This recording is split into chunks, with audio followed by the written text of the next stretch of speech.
spesso mi incanto a guardare la scia di un aereo, non so neanche a quanti metri sia, sperando che un giorno quella possa essere mia, che scorci il cielo come un lampo e dopo vada via.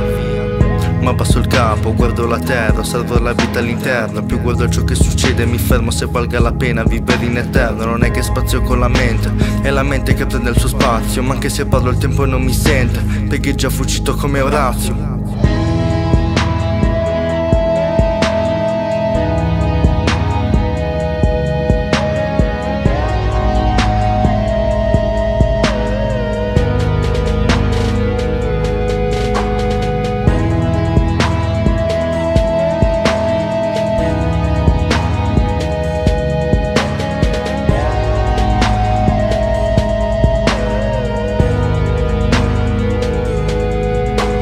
Il mio quinto senso si altera, prima guardavo dietro la cattedra, ora resto nel blu dipinto come Modugno ma sopra una zattera, aspettando che un'onda poi si alzerà, pronto per essere spinto verso una nuova location da trip mentale, con nuovi luoghi da inventare. Do la mia parola al mare, le acque si sono calmate e nell'abisso che traspare vedo le incertezze ancorate.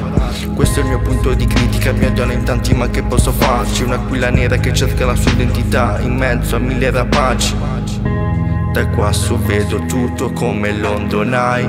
Potevi partire ma toccare il fondo mai. A fare sempre meglio, qui nessuno ti incentiva. Questo è point of the view, cambia la prospettiva.